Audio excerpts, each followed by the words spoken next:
So, I came across an article about 2 astronauts that are stuck in space while running diagnostics on their spacecraft. And normally, I'll leave it at that, but then I saw who manufactured the spacecraft. It was Boeing. This got me thinking, damn, Boeing has had a rough couple of years, from missing door bolts to plane crashes and the mysterious death of whistleblowers. Boeing's reputation has taken a massive hit. On this episode, I'm not dumb, but what the hell's going on with Boeing inside the scandal? Welcome to the I'm Not Dumb But podcast, where we won't claim to have the answers to life's deepest questions, but we'll give you an exciting journey into the realms of knowledge you never knew you needed. Might be mainstream, but not common knowledge. From artificial intelligence to conspiracy theories, no topic is too taboo for us to explore. Let's get curious together. I'm your host, Caesar, joined always by Rob, you, and Victor. How y'all doing? What is up, fellas? What's up? What's going on, man? Yeah, this is crazy. Boeing is like a villain now. On some ish. I fly a lot, and I now pay more attention of what type of plane that I... Do you? Do you really? That was one of, if it ain't Boeing, I ain't going. They used to say that. Now they say, yeah, you're going to die. That on their website? And you must trust me when I say it's very likely that we're all going to die. I saw a video, and I guess I didn't know. I thought I was the only one who did this. But do you have this little ritual of when you get in a plane, you give it a little tap on the outside before you walk in? I do a cross, and then I write it in Sanskrit just to make sure we're going to make it. That's a little extreme. You don't tap the outside of the plane? You got to touch the outside. You got to touch the outside of the plane before walking in. I normally have a bunch of stuff in my hand. How do you know it's airworthy if you don't give it a little, like put a hand on the outside of the door before walking in? Yeah, bro. I do look. You got to check that airfoil. Cleaned up or when it's landing. You don't do a pre-boarding inspection? Yeah, you don't do the pre-board, hand inspection? I look at the windows. I'm like, all right, there's a plane. I look at the wings. Look, it's burnt back there. That's fine. I have condensation in my window. Stewardess, I have condensation in my window. That does freak me when it's frozen. When it's frozen on the inside, that freaks me out of it. Landed and it's still it's still frozen. Is it hot in here? Hey, statistically speaking, air travel is still safer than driving cars. But maybe after this episode, you might not think that. I don't know, man. There's a lot of turbulence in the air now. I think we fucked up something. Has turbulence increased? It's increased. Global warming, bro. This planet is dying. Did you guys know that from 2002 to 2022, there were 755 deaths during air travel in the U.S. domestic carriers? In comparison, there are about 498,000 deaths from cars and truck accidents in the U.S. highways. Wow, that's a big difference. Yeah. What's the ratio deaths to planes versus... I was thinking the same thing. How many planes are up there? More. Yeah. I think there were probably over 10,000 planes up there. A day? I don't know. I'm not sure exactly. But I'm saying, there's a lot more that goes into planes than cars. You need a special license. There's a whole ground crew that does pre-inspection, that does inspections. The pilots do pre-checks. They do, they have checklists to make sure everything's working right. You have maintenance crews that constantly look at it. Think about your oil change. Do you ever do your oil change on time? No. So if you had a crew that comes in that takes care of your vehicle to make sure nothing goes wrong, and if your license to drive was way more strict, I think there'd be less car accidents. Yeah, I agree. For planes that have a better record, sure. Well, there's a lot more regulation on that stuff. And a lot more regulation. And there's air traffic controllers, too. So now think about it this way. Let's say you're on the road, and you have a guy on your radio going, hey, car, Caesar's car, turn left, get in the center lane, slow down. So there's just more layers of Overwatch. So according to the FAA, the Air Traffic Organization, or the ATO, manages 45,000 flights each day. That's crazy. And they say that 5,400 aircraft can be in the air at any given time. Wow. So that's a lot of planes a day. Probably the majority of them are Boeing. Who are the major players? I only know Boeing and Airbus. That's it. There used to be. I don't No, know if there's it's still, was it Embraer? Oh, okay. Embraer. Embraer. They do a lot of regionals, right? Yeah. If you're on the smaller aircraft with the engines on the back, that's usually the Embraer. Have you guys been keeping up with the scandals involving with Boeing? I've dabbled. Yeah. It's coming up a lot more now. The most recent one happened a couple of months ago. Not the most recent, but the most impactful one happened a couple of months ago.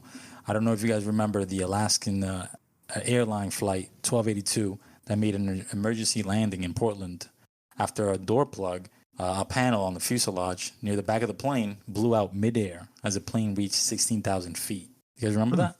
Yeah. I do. I've had plugs blow out, and it's not comfortable. And it makes it very awkward and quite embarrassing. Did you have Triscuits before? Still talking about planes? Oh, planes. Yeah. No. Okay. Yeah. Not on an airplane. Yeah. I mean, on an airplane, that's happened before. Different plug, different plug. A different plug. Oh, okay. What the hell is wrong with you? A preliminary report and an investigation revealed that 4 critical bolts keeping the door plug in place were missing from the plane. What's worse was that Boeing knew that there was no documentation on who worked on the door plug.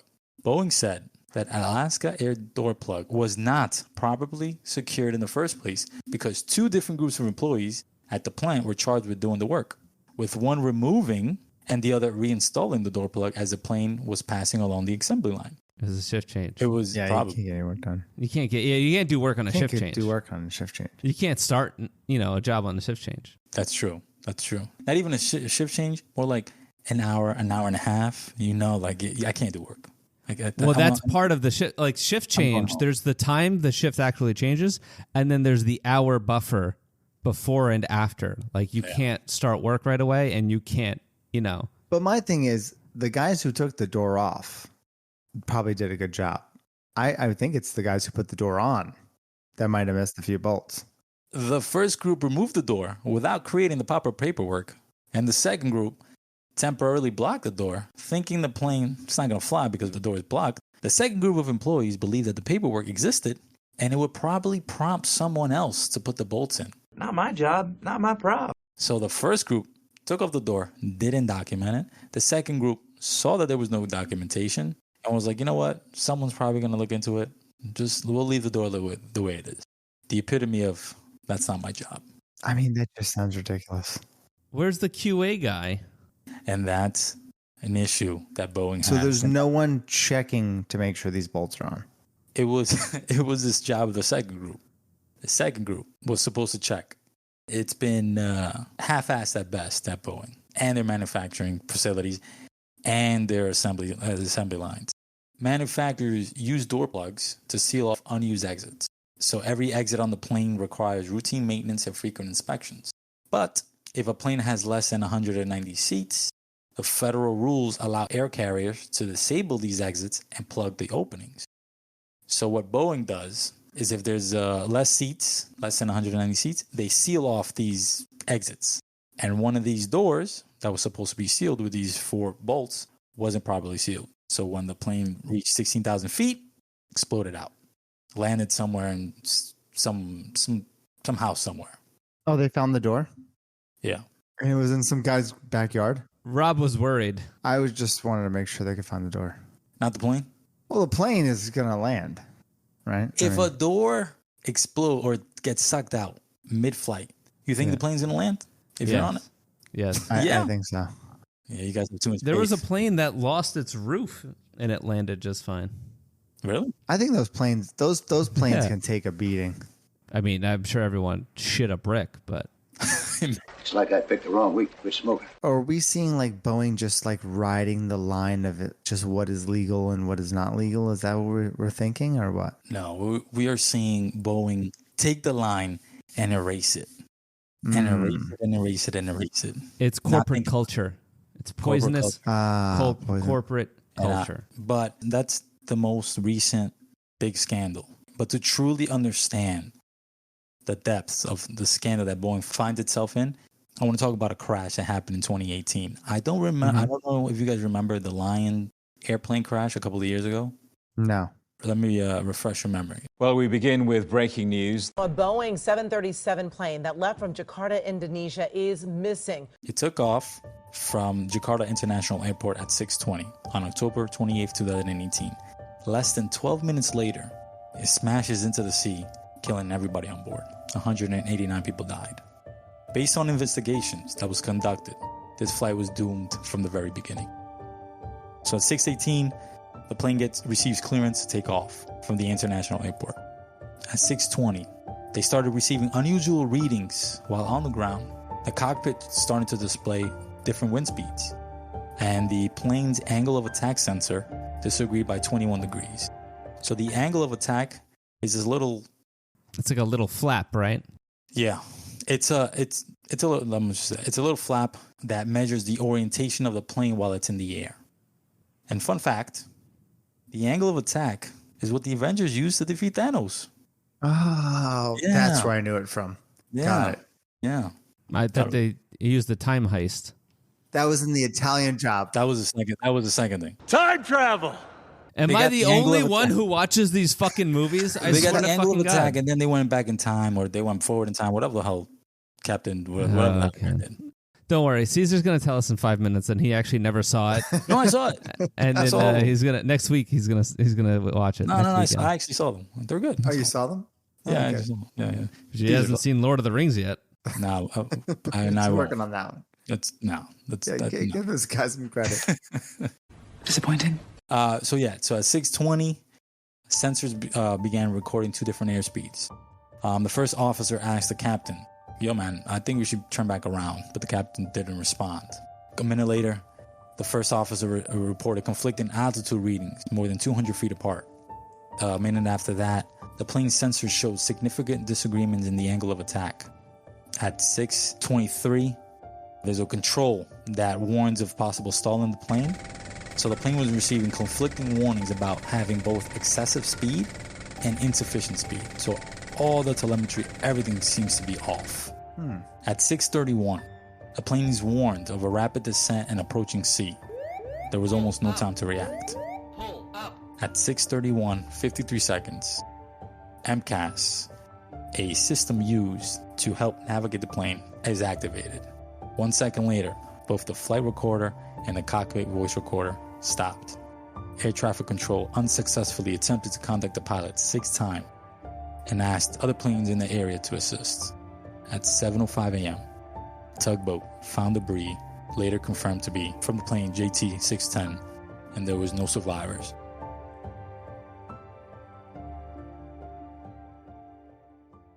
I bring this up because an investigation into the accident revealed that the system known as MCAS, the Maneuvering Characteristics Augmentation System, was partly responsible for this tragedy.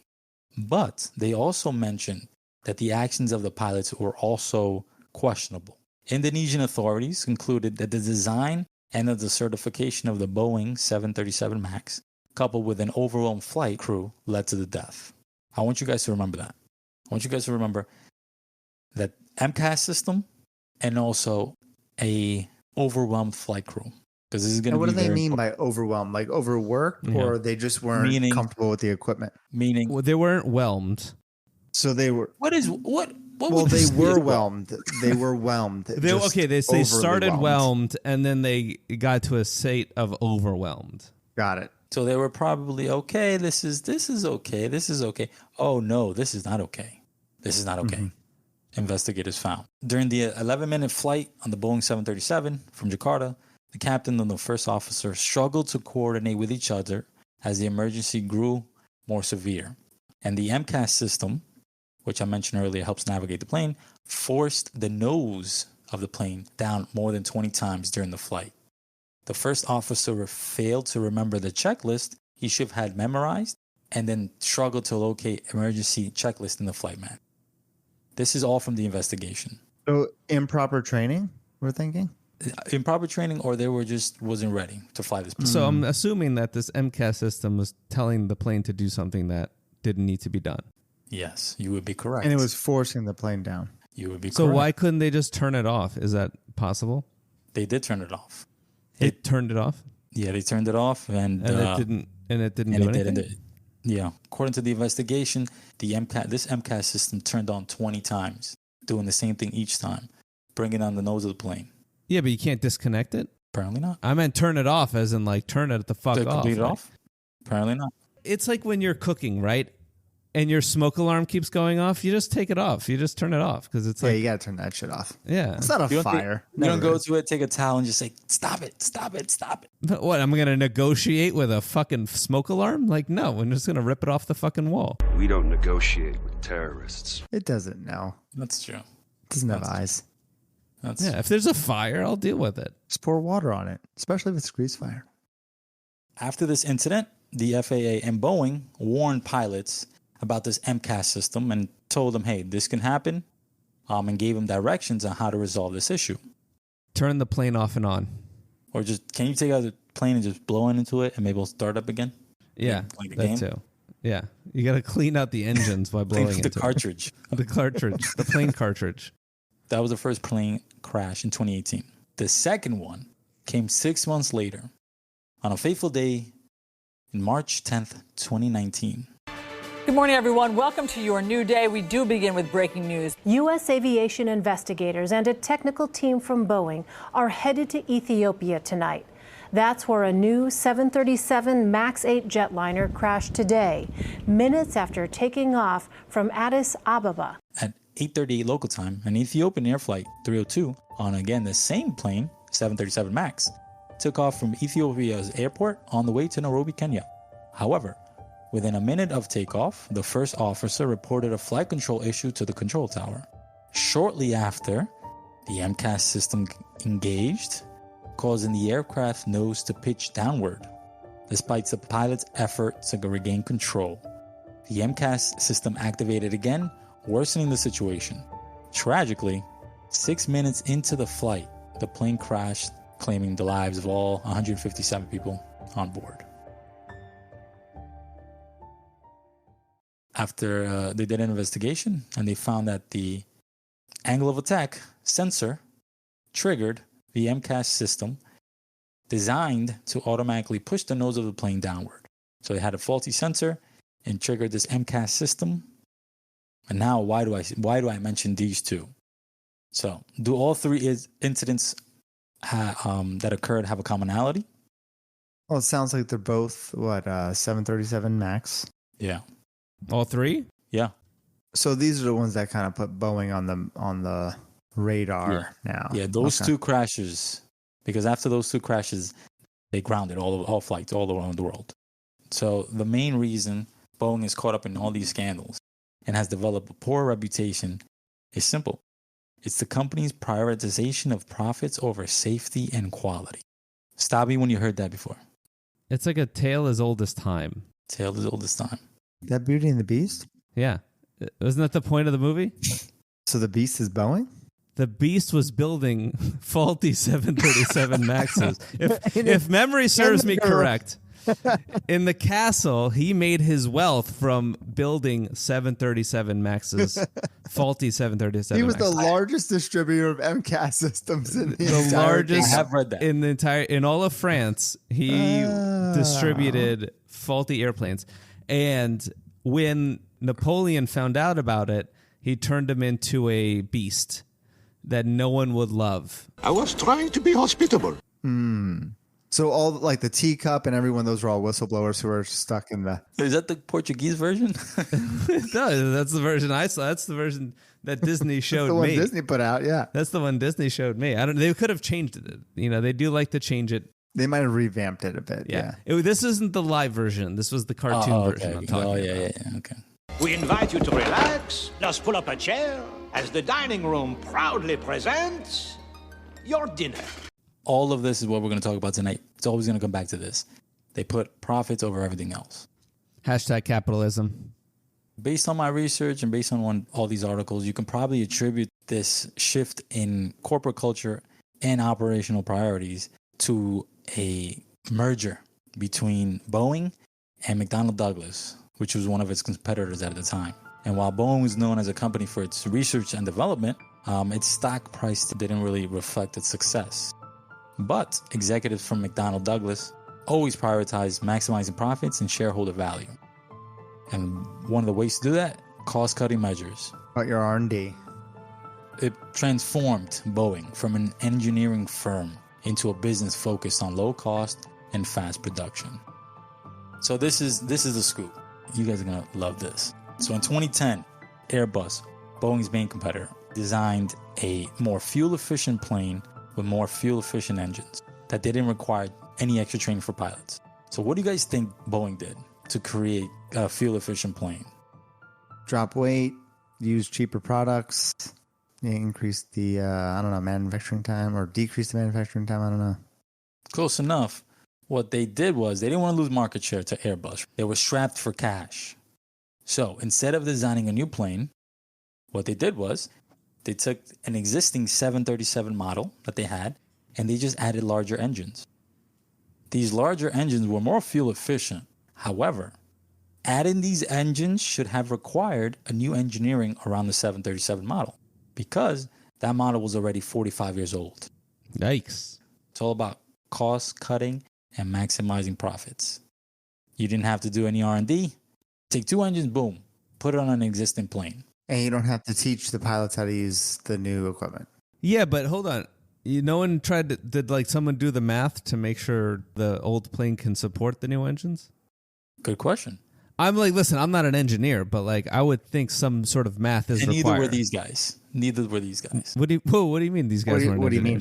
Management and engineering are two different... They didn't have a meeting? There wasn't a memo that went around? Did you see the memo about this? There was a memo, and it's this. We're going to do things on our terms. We don't care about any sort of engineering. That's what management said. It's all about maximizing profits. Oof, that's rough. Seriously. That never works out. I don't see that has never worked out. Seriously.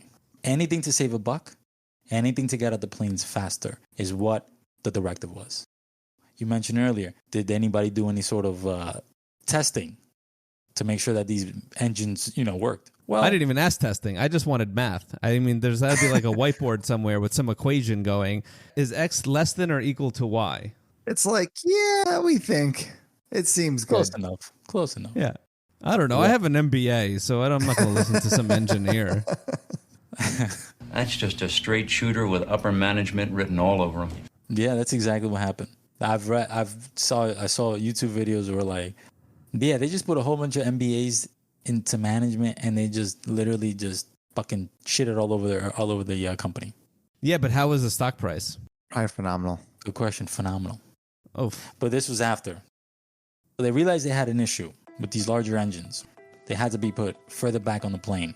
And this led to a tendency for the nose of the plane to lift.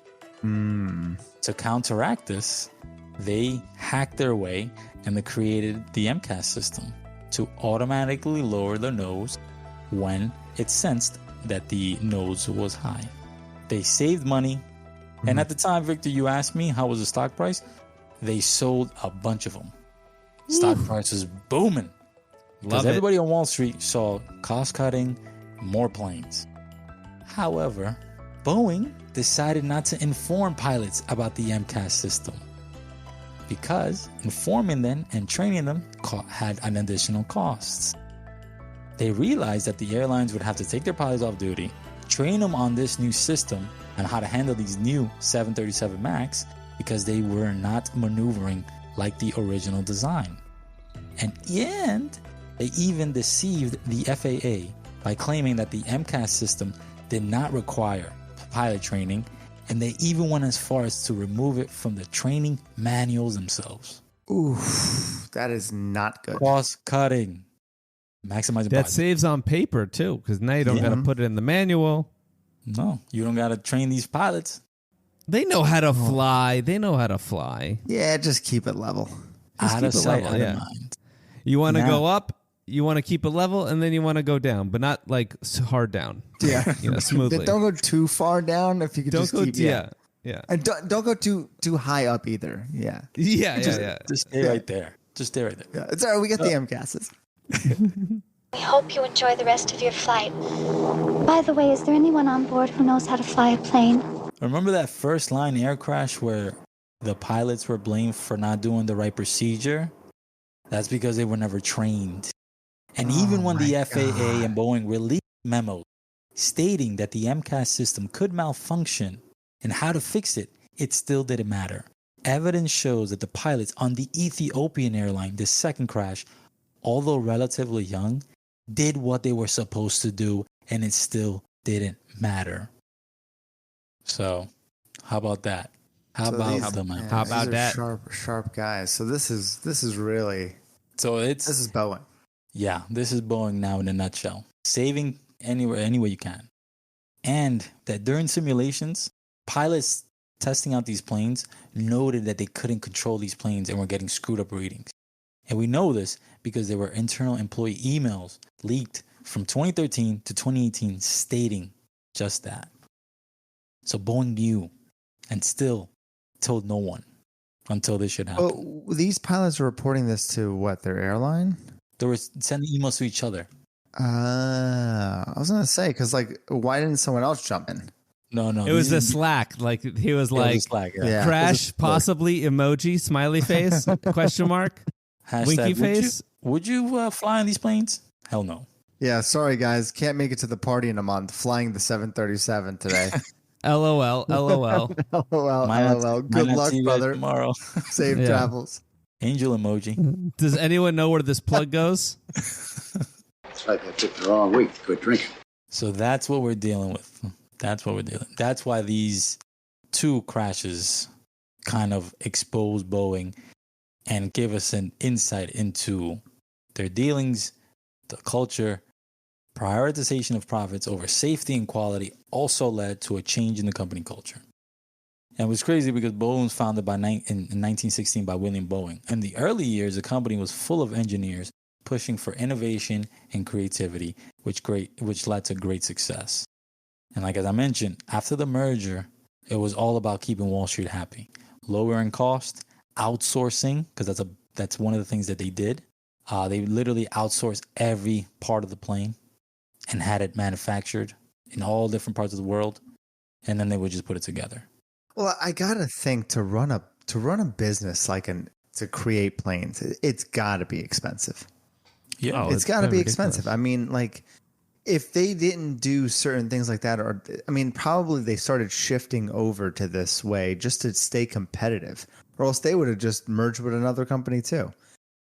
So it's maybe it stemmed there, but then it just major incidents happened, and it just kept spiraling out of control. After the merger, the then CEO cut R&D by 60%. Wow. Off the bat. Here, I see this is where you have your issue, right? Because this is a fundamental problem with a lot of companies, right? If you have this great product, this great business, but you need to keep generating money, and a mainstay in business in general is that you want to make more money than you're spending. And with something like planes, right? Because you're not going to manufacture something that advanced, right? First of all, it takes you a long time to build. Then you got to sell it to, you have a limited number of companies to sell it to, because you're not going to the store for a 737. And then you get to a point where you may not see the profits that you're hoping to see, because now you want profits, right? You want to be able to put more money into the company. You want to get more talent. You want to get more R&D. You want to get more manufacturing plants, right? You want to expand. But if you're not getting the profits that you need to, you're going to have to cut back on some ways. Either you have to figure out a way to make more money, or you got to cut costs. But the crazy thing is that there's only two suppliers. So it's a duopoly in the market. You're going to go to Airbus or you're going to go to Boeing. Yeah. So realistically, they have a built-in market. So I understand what they try to do. They try to go excessive and just literally focus on the bare bones. How do we make the most profit? Does Boeing have the greater market share? I think it used to, yeah. I think they. So I'm wondering they were scared of losing that, and so they just wanted to stay on top of it. But because they cut their R&D, they were just less innovative. Well, yeah. Well, remember this merger happened in the 1997. I said so. It's been cost cutting measures after cost cutting measures. They let go they cut employee pensions. Yeah, that's They the first. hired experienced engineers. You got to cut those guys. All in all, and their benefits. You got to get rid of the benefits. All in all, the stock price was through the roof. The then CEO was a rock star. All while this is going on. And right? I think that if memory serves me correct, because during the 2000s, Boeing and Airbus went two different strategies. Yep. And Boeing did the right strategy. So Airbus went with, we need a bigger plane to match the 747. And so that created the A380, right? With the two-story fucking airship. Oh, yeah. Those are pretty dope. I never been on one. Have you been on one? Oh, yeah. They're sick because inside, so they have cameras underneath the plane and on like the tail and in front. So as you're flying, you can like tap in and you can actually watch like the front gear you can see in front of the plane and below. And then you can actually watch your plane while you're flying in real time. It's sick. So Boeing went with a different route. They went with the 787, which was still a big plane, but it was more fuel efficient than the A380, which fucking guzzled fuel like crazy because it's so fucking big. And towards the end of 2000s, if anyone remembers, there was this like little blip in the economy. Well, we all know whose fault that was. Thanks, Obama. So no one was trying to buy large planes. These many people aren't traveling. So everyone wants a more fuel efficient plane. And then the 787 took off. They were doing good. But they also had like money invested in another plane program, the Dreamliner, which had its share. That is the 787. Oh, that's it? Yeah. Oh, okay. I knew it was just Dreamliner. Yeah, it's 787 Dreamliner. But they also had issues with that one because they had $1 billion runoffs because what they did was outsourced everything. And then they squeezed out their contractors. They would say, listen, you foot the bill for R&D, you make this product, and then when we get the planes, when we sell the planes, you're gonna make that money back because of maintenance and all this nonsense, which never came to fruition. So Boeing had these shady practices left and right. So the chickens would come home to roost. You know what they even did after the merger? They moved their headquarters from Seattle to Chicago without worrying about making decisions without worrying about like tradition or listening to any of the engineers or any of these, employees. I'm pretty sure Boeing is Seattle. What does that mean? Like, that's you're going to run into more people that work for Boeing than any other company in Seattle. From what I gather. I've never been there. Yeah. This is from talking to people that have lived there and stuff. Well, they used to have, yeah. It's like you talk to anybody, they're like, yeah, I work for Boeing. That is the main, because I think their manufacturing plant's still there, right? Yes. So they just moved their corporate headquarters to Chirac? They moved it to Chicago to make management decisions, which created a drift between management and the actual employees. Well, I don't want to see dirty fucking employees with like grease on their hands in my elevator. Are you kidding me? That's true. My private elevator, it was teeming with sweaty workmen. And the bathrooms probably all destroyed. And if I'm I don't want inviting a people, Ford F-150 pulling up next to my Maserati. Yeah, thank you. Thank you very much. And what? We're going to if we're going to invite people over for corporate meetings, I'm going to invite them to Seattle? Like, no, we're going to go to Chicago. We're going to have a good time. We're going to go to a fucking Cubs game. I'm not going to fucking Seattle. Don't they have a Seattle. stock exchange over there too? I don't know. They have a bean. I think they have the How many beans does Seattle have? Isn't that where Starbucks is? They don't have a bean, though. No. I don't know what the bean does or why it exists. I'll be honest. It looks more like a kidney. It's Boeing's new plane. It's It's the 797 Beanliner. We'll get you in. You just roll it down a hill. No guarantee you get out. It has an MCAS system. 2 of them. So when you think more, think Boeing 737 MAX 10. Boeing fostered a culture where employees who raise safety concerns face retaliation, which is a giant problem. So whistleblowers were often silenced and sidelined, further eroding safety standards and transparency within the company. Ooh, how were they sidelined? So, middle managers pressured inspectors to overlook defects, threatening them with insubordination if they didn't comply. Wow. For instance, one quality manager reported seeing 100 to 200 defects in the fuselage, which connects the whole plane, right? It is the whole plane. It's the whole plane, right? It doesn't connect shit. It is the entire plane. There's a lot of defects on this plane. I'm going to fire you. That's exactly what they did, though. But was told, so he saw 100 to 200 defects, but was told to record only one to avoid budget issues. And when he voiced his concern about these practices, he was threatened with termination. You got to save on ink too. Like if you're writing the report, you're going to write 140 something. No, you need to write one, and that saves on ink. We'll get the other 139 in next quarter. So just put the one for now, and let's get this plane out. You want that Arby's gift card? Huh? Do you want that Arby's gift card this year? Looks like someone's not getting a pizza party. Looks like I picked the wrong week to quit amphetamines. Oh my God. I mean, this just reads like when you're looking at it, when you're saying all this stuff, it's amazing no one saw it, but I guess no one ever sees it while it's happening. Oh, they saw it. It's just like, I don't know. How many fucking times are we going to do this with companies? Like at one point, it's like the hubris of these guys go to whatever fucking business school they go to, and they leave there going, you know what? If I do it though, it's going to come out right. Like we're gonna figure out that fine line between cost cutting and poor engineering. Or do they just go and say, "Listen, I'm here to make money. I'll kick the can down the road. I'll be long gone before there's any issues."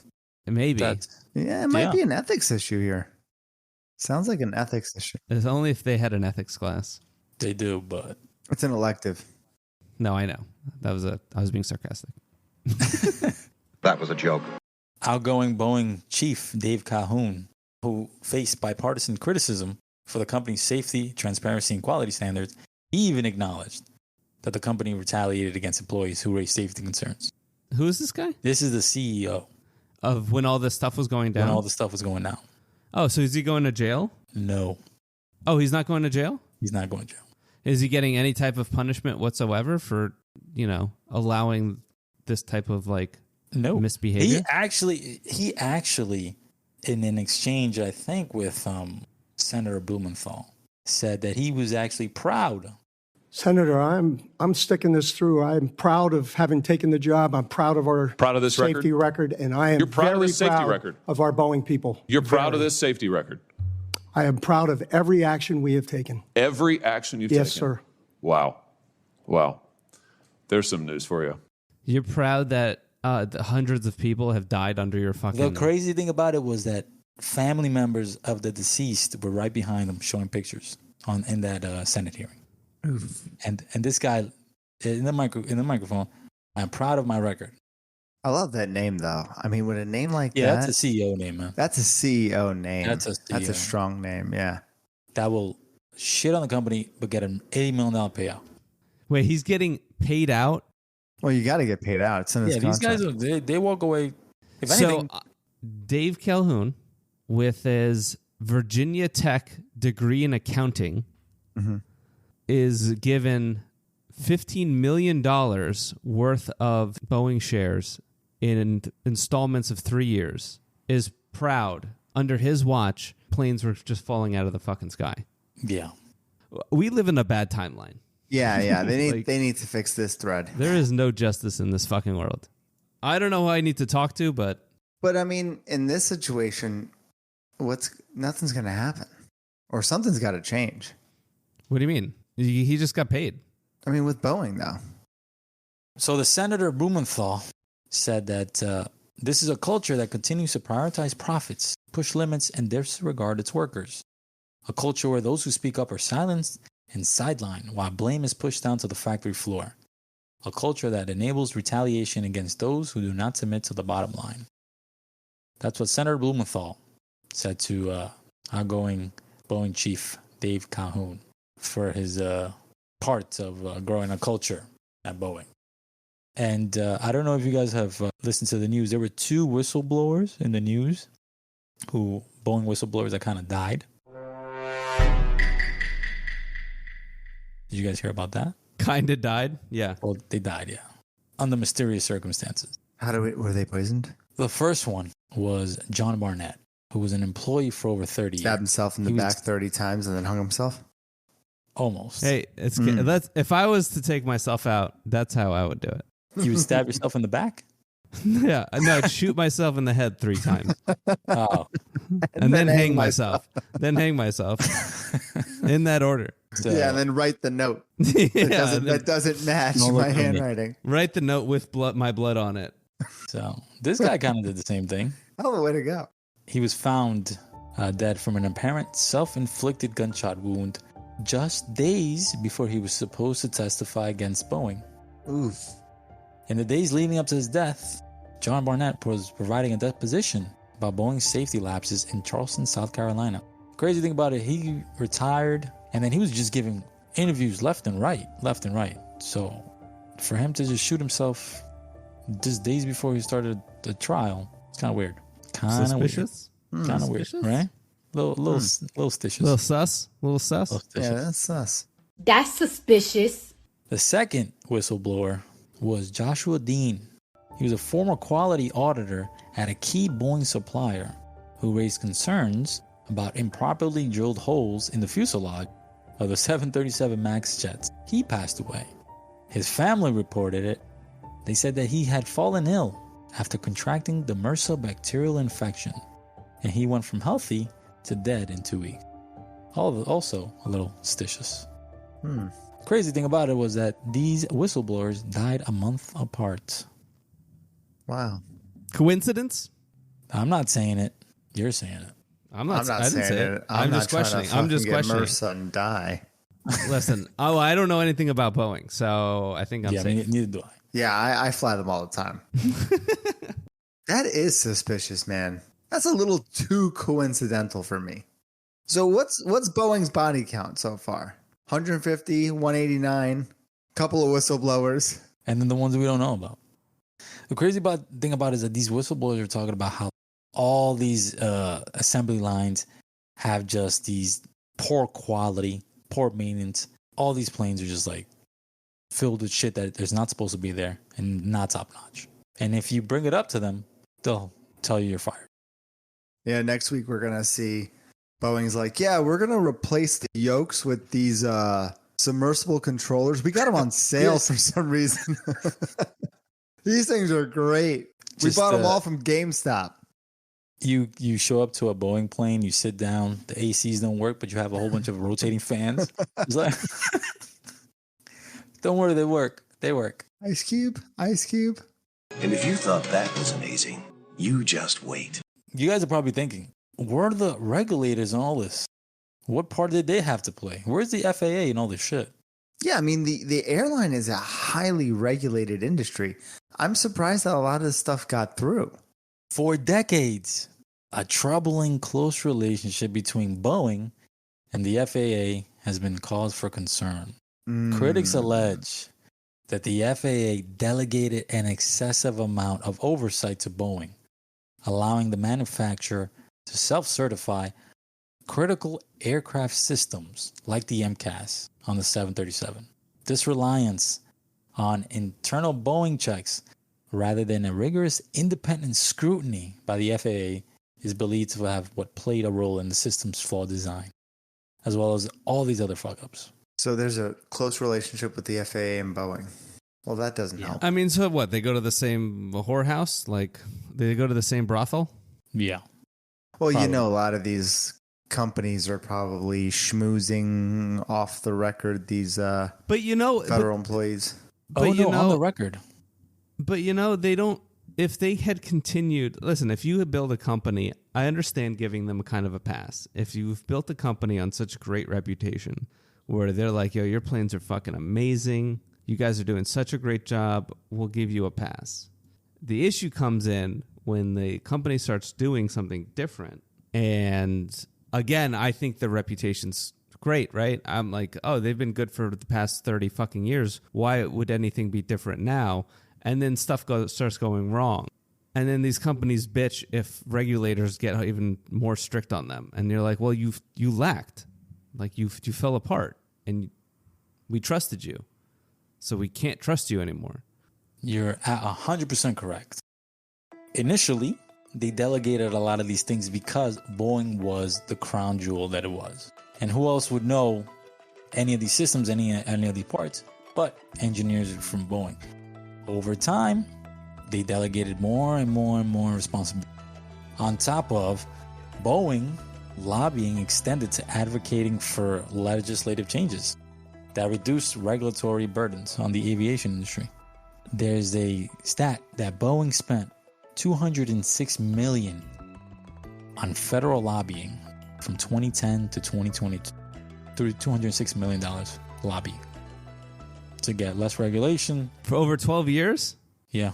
That doesn't seem like a lot. No. But I mean, it's a lot, but it doesn't seem like, for a company like of that size. Well, remember, it's 2010 to 2022. That money probably was a lot, went further. I'm pretty sure oil companies probably do that in a fucking election cycle. They're ranked 6th as the company with the most dollars spent on lobbying. Oh, interesting. Lockheed Martin was like 1 or 2, whatever it was. Yeah, but that's defense. So yeah, man, the FAA is just complicit in all of this because, well, after a certain time, after delegating all these responsibilities and all these critical measures, they kind of had a hands-off approach on Boeing. We're seeing this a lot. We see it with oil companies. We've talked about it with banks, right? Trying to deregulate and get away with things. And now with airline industries, it's definitely a trend. It's standard. It's part of the business cycle. Yeah.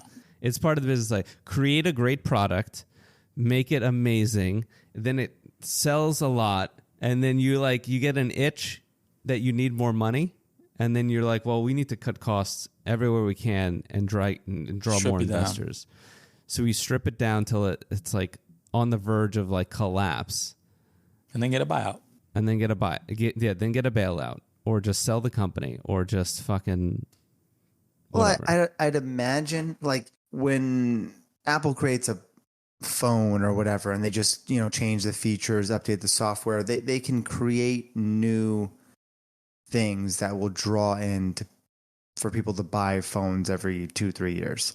But Apple the phones, cycle of these planes, but I don't think they can do that with planes. I mean, planes, they'll sell them to these, high-end airlines for tons of money. They'll run them for 10, 20 years. They'll sell them off to a third world countries, airplanes who would love to buy a 20-year Boeing. They don't buy them. The airlines lease them. They lease them. You're right. So they don't even own them. They're leasing them from Boeing, and then they just get sold off. I just imagine that it's probably very expensive to constantly innovate and advance planes to keep selling them. But that was the culture of Boeing, and that's what made them number one all those years ago, right? They weren't worried about costs. Is that financially responsible? Probably not. There's only 2 of you guys in the whole market. There's only two games in town. It doesn't matter. And you have the government backing, the U.S. government. Yeah. They had a great product, like Victor said. They merged, and to raise the stock price, cut all these costs. What has been the result of that? So on February 14, 2020, the stock price was $340.49. March 20th of 2020, it was $95. Ooh. So all that cost cutting got you where? A stock price that's half of what it was 4 years ago. And a shittier company. It's garbage. In the wake of the 2 devastating crashes in 2018 and 2019, Boeing faced immense legal challenges. So the company reached a settlement with the U.S. Department of Justice, and they agreed to pay over $2.5 billion. The settlement allowed Boeing to avoid prosecution for fraud and conspiracy charges, provided that they comply with certain conditions and did not commit any further violations during a 3-year deferred prosecution agreement. So 3 years, get your act together, no more mistakes. None of you guys are going to jail. even though you lied to us, purposely hid information, and 2 plane crashes and a whole bunch of people died. That's what the Department of Justice says. 3 years. Remember how I told you the Alaska airplane was very important? That happened before the 3-year limit. Moving forward, the Department of Justice might reopen the investigation, and Boeing might face criminal prosecution for breaching those settlement terms. They're all getting slaps on the wrist. Yeah. I mean, someone's they're gonna fire an intern. The crazy thing about maybe, it is, maybe pay a fine. All those people died, and no one went to jail, even after it was proven that not it was a negligence, it was just straight up fraud. #capitalism. That's where we are today. So, what did we learn today? Yeah, I mean, I think you shed some light on a lot of things. You know, the lion flight, the wardrobe. Yeah, like a lot. I heard about all this stuff, but I wasn't ever able to kind of put them all together in a timeline and really see what Boeing's going through. I think the whistleblower thing that's suspicious. Netflix needs to come out with a documentary or something on that because that looks wild. They have a shit ton of documentaries on shit ton of them. But no, you shouldn't watch it. You should listen to our podcast. Yeah, you should definitely listen to our podcast. But I don't know. I hope they get their act together. Get rid of some MBAs and start putting some PEs in there. That's what I think. Victor. It is crazy to me to think Boeing was the high-class, superior airplane. Like, you saw Boeing, you saw reliability, you saw reassurance, and it's insane to me now that we live in a world where this Airbus, this French manufacturer, these frog-loving sons of bitches probably have the superior airplane and probably the more popular one at this point. And they're coming in here, they're taking our jobs. I love you, friends. People are just scared now. Like, they take photos of the safety card and be like, I never thought I would have to use this, and stuff like that. It's kind of like disheartening as a patriot. Again, none of this is new. We do this over and over again with different companies in different industries. It's like we can't even stop ourselves. Like, we want the higher stock price. We want the bigger investors. We need more money and we need more wealth. And this is what happens. Well said. From the cozy relationship with the FAA to the devastating 737 MAX crashes, it's clear that Boeing's reputation has taken a beating. Whether they can regain the trust of the public and regulators remains to be seen.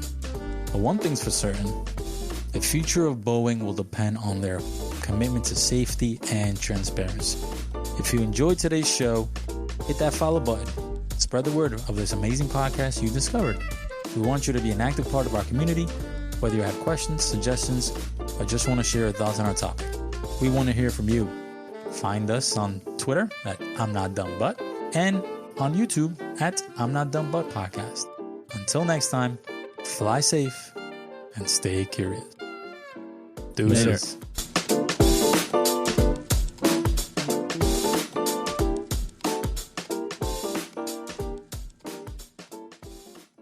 I just want to tell you both good luck. We're all counting on you.